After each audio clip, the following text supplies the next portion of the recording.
Good morning everyone. Basa na tayo ng Bible guys. And bago ang lahat, congratulations Ralph. Nakaya mo. Yan lang guys.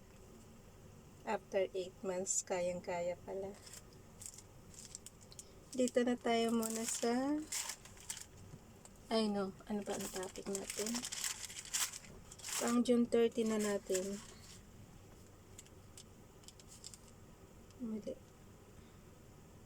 June 30.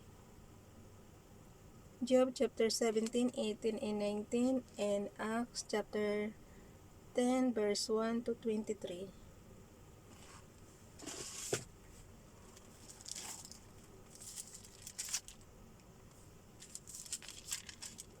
Okay. Basa. Cornelius calls for Peter. At Caesarea, there was a man named Cornelius, a centurion in what was known as the Italian regiment. He and all his family were devout and God-fearing. He gave generously to those in need and prayed to God regularly. One day at about 3 in the afternoon, he had a vision. Si Cornelius yun guys. He distinctly saw an angel of God who came to him and said, Cornelius. Sa verse 4. Cornelius stared at him in fear. What is it, Lord? He asked. The angel answered, Your prayers and gifts to the poor have come up as a memorial offering before God. Now send men to Joppa to bring back a man named Simon, who is called Peter.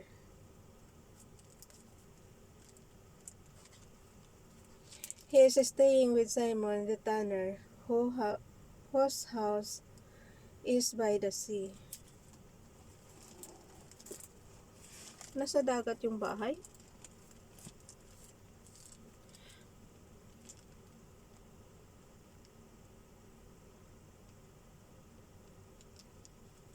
When the angel who spoke to him had gone, Cornelius called 2 of his servants and a devout soldier who was one of his attendants.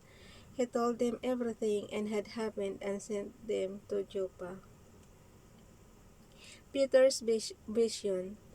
About noon the following day, as they were on their journey and approaching the city, Peter went up on the roof to pray. He became hungry and wanted something to eat.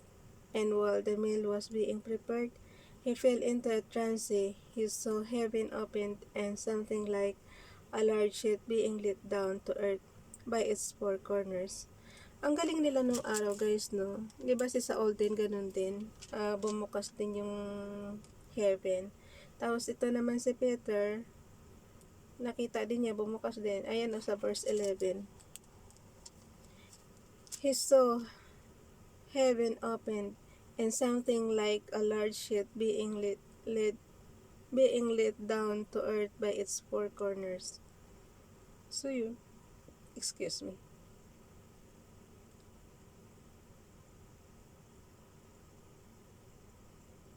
Oh. Sa verse 12 na tayo. It contained all kinds of four-footed animals as well as reptiles of the earth and birds of the air. Then a voice told him, Get up, Peter, kill and eat. Yung, di ba nga nagugutom siya, tapos magpiprepare pa lang siya, bumukas na yung langit, tapos meron nang bumagsak. Yung pala, animals pala yun. Buti hindi siya nabagsakan. Ay, nako. Get up, Peter, kill and eat. Surely not, Lord, Peter replied. I have never eaten anything impure or unclean. So, tumanggi siya kasi hindi daw siya kumakain ng unclean. The voice spoke to him a second time. Do not call anything impure that God has made clean. Oo nga naman. Galing na nga sa heaven eh. Siyempre malinis na yun. This happened 3 times and immediately the sheet was taken back to heaven. While Peter was wondering about the meaning of the vision, the men sent by Cornelius found out where Simon's house was and stopped at the gate.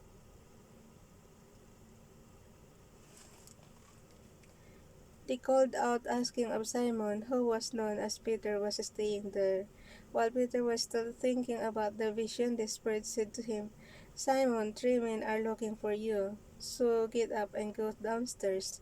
Do not hesitate to go with them, for I have sent them. So yung Spirit naman ang nagsabi sa kanya.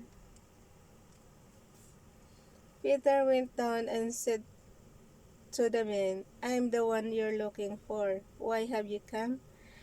The men replied, We have come from Cornelius the centurion. He is a righteous and God-fearing man, who is respected by all the Jewish people.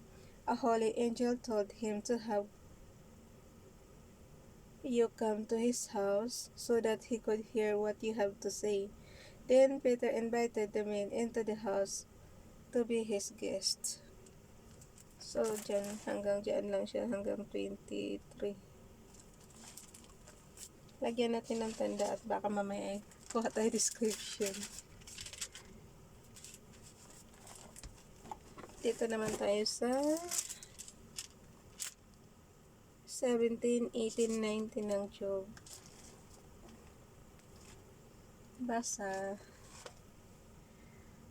My spirit is broken, my days are cut short, the grave awaits me, surely mockers round me, my eyes must dwell on their hostility. Give me, O God, the pledge you demand. Who else will put up security for me? You have closed their minds to understanding, therefore you will not let them triumph. If a man denounces his friends for reward, the eyes of his children will fail. God has made me by word to everyone, a man in whose face people spit. My eyes have grown deaf with grief. My whole frame is but a shadow. Upright men are appalled at this. The innocent are aroused against the ungodly. Nevertheless, the righteous will hold to their ways, and those with clean hands will grow stronger. But come on, all of you, try again. I will not find a wise man among you. My days have passed, my plans are shattered, and so are the desires of my heart. Si Job pa rin to nagsasalita, guys. These men turn night into day, in the face of darkness they say light is near. If the only home I hope for is the grave, if I spread out my bed in darkness, if I say to corruption, you are my father, and to the worm my mother or my sister, where then is my hope? Who can say any hope for me? Will it go down to the gates of death? Will we descend together into the dust? Bildad, sa chapter 18, guys. Sumagot na naman to si Bildad. Yung kasagutan niya nung nakarang araw, si Zupar, diba? Ay, si Eliphaz pala. Eliphaz. Kasi naman may sakit na rin si Job, tapos ano po sila, balitak. Balitak. May sakit na nga yung tao. Then Bildad, the Shuhite replied, When will you end these speeches? Be sensible, and then we can talk. Why are you regarded as cattle, and considered stupid in your sight? You who tear yourself to pieces in your anger, is the earth to be abandoned for your sake? Or must the rocks be moved from their place? The lamp of the wicked is snuffed out, and ulit-ulit sa verse 5. The lamp of the wicked is snuffed out, the flame of his fire stops burning, the light in his tent becomes dark, the lamp beside him goes out. Sa verse 7, the vigor of his step is weakened, his own schemes throw him down, his feet thrust him into a net, and he wanders into its mesh. A trap seizes him by the heel, Pag mayroon kayong hindi maintindihan dito guys, punta lang kayo ng Google. Makukuha niyo yung meaning doon. Ulit, sa verse 7. The vigor of his step is weakened, his own schemes throw him down. His feet thrust him into a net, and he wanders into its mesh. A trap seizes him by the heel. A snare holds him fast. A nose is, anong a nose? Noosa. Is hidden for him on the ground. A trap lies in his path. Terrors startle him on every side and dog his every step. Calamity is hungry for him. Disaster is ready for him when he falls.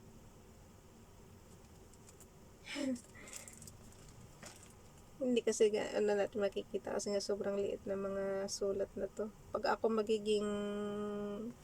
maglilimbag ng Bible, lalakihan ko yung fonts para sa mga hindi makakakita. Para sa mga malabo ang matang katulad ko. It eats away parts of his skin. This firstborn devours his limbs. He is torn from the security of his tent and marches off to the king of terrors. Fire resides in his tent. Burning sulfur is scattered over his dwelling. His roots dry up below, and his branches wither above. The memory of him perishes from the earth. He has no name in the land. He is driven from light into darkness, and is banished from the world. He has no offspring or descendants among his people, no survivor where once he lived. Men of the west are appalled at his fate. Men of the east are seized with horror. Surely such is the dwelling of an evil man. Such is the place of one who knows not God. Then Job replied, so tapos na si Bildad. May sakit na si Job noon, tiyaga-tiyaga pa niya makipagbalik-taktakan sa mga bisita niya. Then Job replied, How long will you torment me and crush me with words? 10 times now you have reproached me. Shamelessly you attack me. If it is true that I have gone astray, my error remains my concern alone. If indeed you would exalt yourselves above me and use my humiliation against me, then know that God has wronged me and thrown his net around me.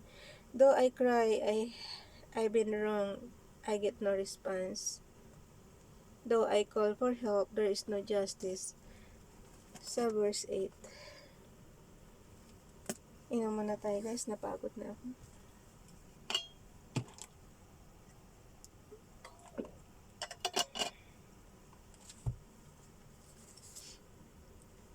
Sa verse 8. He has blocked my way so I cannot pass. He has shrouded my paths in darkness. He has stripped me on my honor and removed the crown from my head. He tears me down on every side till I am gone.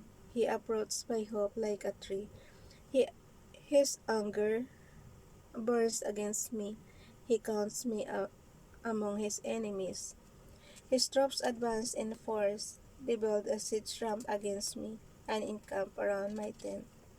He has alienated my brothers from me. My acquaintances are completely estranged from me.